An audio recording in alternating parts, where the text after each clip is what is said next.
पाहतो या ठिकाणी वेगवेगळ्या समाजातील लोकांचं आपल्याला प्रेम मिळतंय, या पाठीमागचं नेमकं कारण काय साहेब? मुळामध्ये माझा स्वभावच असा आहे की मी जात पात धर्मपंथ न पाहता काम करणारा एक कार्यकर्ता आहे. माझ्याकडे येणारा प्रत्येक व्यक्ती हा कुठल्या जातीचा, कुठल्या पंथाचा, कुठल्या धर्माचा हे न पाहता तो काय काम घेऊन आलेला आहे, त्याचा पक्ष कोणता आहे, काय आहे, त्यांनी निवडणुकीमध्ये आपल्या विरोधात भूमिका घेतली होती का, या सगळ्या गोष्टी कुठेही न पाहता आलेला प्रत्येक व्यक्ती आपल्याकडून समाधानी होऊन गेला पाहिजे. त्याचं काम जे आहे ते काम आपण त्या ठिकाणी करून दिलं पाहिजे, हा माझा नित्यनेम असतो. आणि त्यामुळंच जनता माझ्यावरती भरभरून प्रेम करते आणि त्यामुळंच माझ्या प्रत्येक वाढदिवसाला जनता एखादा सण असल्या पाहिजे त्या ठिकाणी जनता तो वाढदिवस साजरा करते, हेच त्याचं कारण आहे. आणि जातपात धर्मपंथाच्या अलीकडच्या काळामध्ये नरेंद्र मोदी जेव्हापासनं या देशामध्ये पंतप्रधान म्हणून आरूढ झाले तेव्हापासनं जातपात धर्मपंथ हे कधीही पाहिल्या जात नाही. क्या बात आहे, एकदा जोरदार टाळ्या झाला पाहिजे साहेबांसाठी. प्रत्येकाचं सुखदुःख आपलं सुखदुःख म्हणून साहेब त्यामध्ये समाविष्ट होत असतात. साहेब, उमरखेड विधानसभा मतदारसंघामध्ये आपण बरीच विकास कामं केली, त्यापैकी काही मोजकी विकास कामं मकरंददादांना आम्हाला आणि सर्व जनतेला ऐकायचे. महत्वाचं म्हणजे मी या ठिकाणी मकरंददादाला आठवण करून देतो की मकरंददादाच्या सहकार्यानं एक खूप मोठं विकास काम जे पुढच्या 50 वर्षापर्यंत उमरखेड शहराचा पाणी प्रश्न मिटल अशा पद्धतीचं आंबोना तलावाचं विकासाचं काम हे आम्ही नाम फाउंडेशनच्या माध्यमातून उमरखेडमध्ये केलं होतं. आणि नाना आणि मकरंददादांनी दोघांनी आम्हाला त्या कामासाठी भरभरून त्या ठिकाणी सहकार्य केलं, मोटिवेट केलं. आणि त्यामुळं साधारणतः 70,000 पेक्षा जास्त ट्रक गाड आम्ही हा पब्लिक कॉन्ट्रीब्युशन मधून त्या ठिकाणाहून काढला.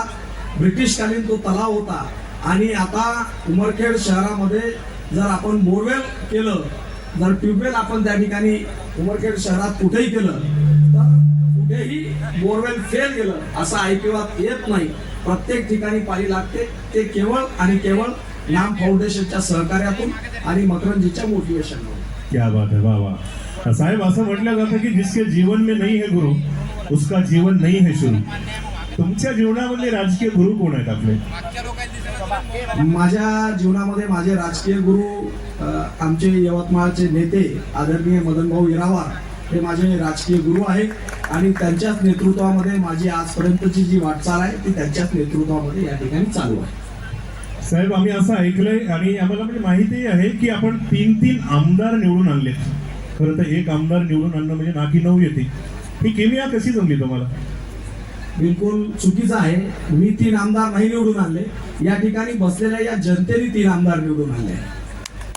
जरी त्या ठिकाणी मी भारतीय जनता पार्टीचं काम करतो, भारतीय जनता पार्टीचं प्रतिनिधित्व करतो, परंतु मी केलेल्या कामावर विश्वास ठेवून लोक त्या ठिकाणी भारतीय जनता पार्टीच्या उमेदवाराला भरभरून मतदान करतात. आणि लोकांना विश्वास आहे की एक विजन असणारं नेतृत्व हे केवळ आणि केवळ भारतीय जनता पार्टीकडे आहे. आणि त्यामुळं लोक त्या ठिकाणी मागच्या 15 वर्षापासून या मतदारसंघामध्ये भारतीय जनता पार्टीचा महायुतीचा उमेदवार निवडून देत आहे. क्या बात आहे. साहेब, लोकांच्याच मनातील काही भावना माझ्यापर्यंत पाठवलेल्या आहेत लोकांनी कि मोहब्बत का नाम लेके दीवानों ने आज मोहब्बत का काम किया है. मोहब्बत का नाम लेके दीवानों ने आज मोहब्बत का काम किया है. फरिश्ता है ये जो दूसरों के लिए जिया है. मोहब्बत का नाम लेके दीवानों ने आज मोहब्बत का काम किया है. फरिश्ता है ये जो दूसरों के लिए जिया है. लोग तो करते हैं अपने घर को रोशन, लेकिन नितिन भाऊ, आप वो चिराग हो जिन्होंने हजारों को रोशन किया है. हजारों को रोशन किया. क्या बात है, वाह वाह. अपना तो काम है जलाते चलो चिराग, राह में फिर दोस्त का घरों के दुश्मन. क्या बात है, वाह वाह, बहुत बढ़िया. साहेब, परंतु तुमची जी कारकीर्द आहे, माहित आहे की तुम्हाला प्रत्येक पक्षातले लोक, प्रत्येक स्तरातले लोक तुम्हाला प्रेम करतात. एक मी मिमिक्री आर्टिस्ट आहे म्हणून मी तुम्हाला सांगतो, या ठिकाणी जर शरदचंद्र पवार साहेब आले असते आणि आदरणीय पवार साहेबांनी साहेबांना शुभेच्छा दिल्या असत्या तर त्यांचा अंदाज कसा असता? आदरणीय शरदचंद्रजी पवार साहेब. महाराष्ट्राच्या या भूमीमध्ये आपणा सर्वांच्या उपस्थितीत उमरखेडवासियांच्या जीवनामध्ये एक मोठा जल्लोष या ठिकाणी निर्माण झालेला आहे. आज या ठिकाणी सांगायला मला खूप छान वाटते. जरी आज तुमच्या हातामध्ये घड्याळ नसेल तरी चालेल, परंतु येणाऱ्या जीवनामध्ये तुमची वेळ चांगली आली पाहिजे यासाठी कार्य केलं पाहिजे.